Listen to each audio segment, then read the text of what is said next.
Lava Diana, and a special hello to my good friend Aurelia.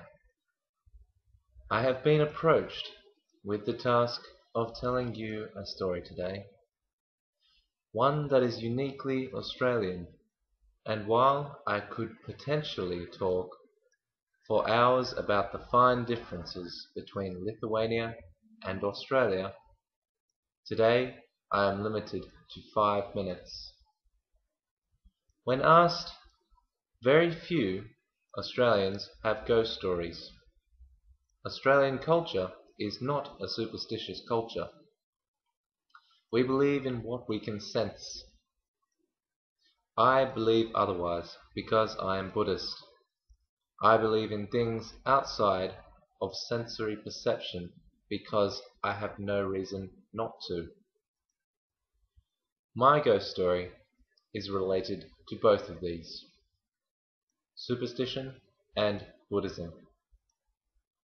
Roughly 2 years ago, I finished my studies at university. At the time, I was exhausted, overstressed, and dying to get out of Sydney.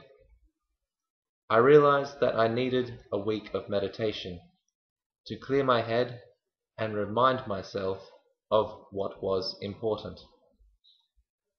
Leaving Sydney for the gum-tree forests to the west, known as the Greater Blue Mountains area because the scenery gives a blue appearance as it covers a large distance, I found myself at the Santi Forest Monastery, a Buddhist temple surrounded by national parkland, deserted coal mines, caves, and utility roads for the mines.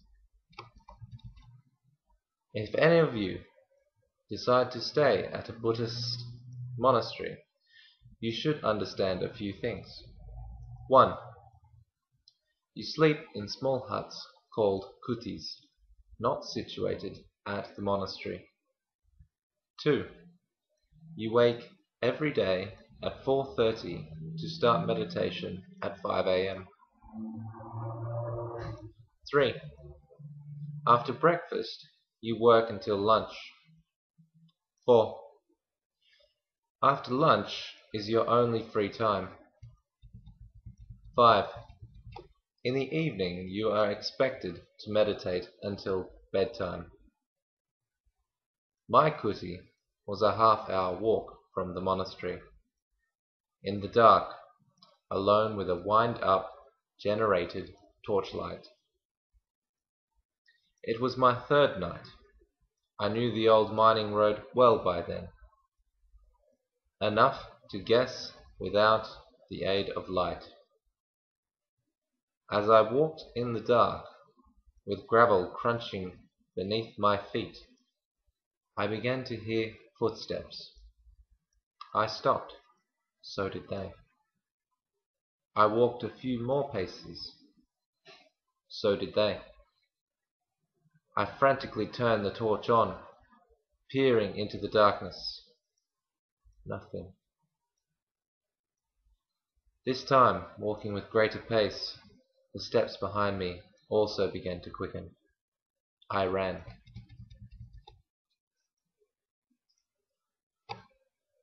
I ran the remaining distance to the kuti, slammed the door behind me, locked it, and prepared to defend myself, huddled under my sleeping bag. Silence. Had I outrun them?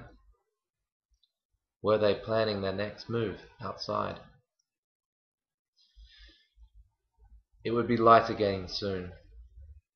I didn't sleep a wink.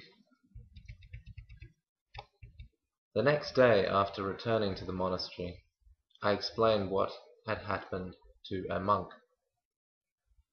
He replied with a laugh that what I had heard was my echo.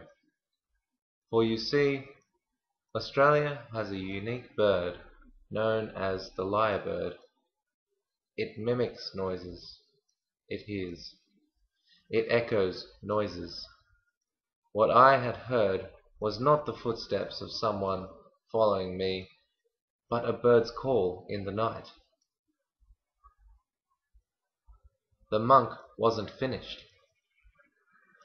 A week before my arrival, the monks had sent out a search party into the forest because they had heard a baby crying. The lyrebird had heard a baby from a local farmhouse and proceeded to echo its crying throughout the forest. I hope you enjoyed my ghost story, even if it didn't have any ghosts in it. It is an embarrassing confession of my silly imagination, yet nonetheless it is a story I enjoy telling. Thank you.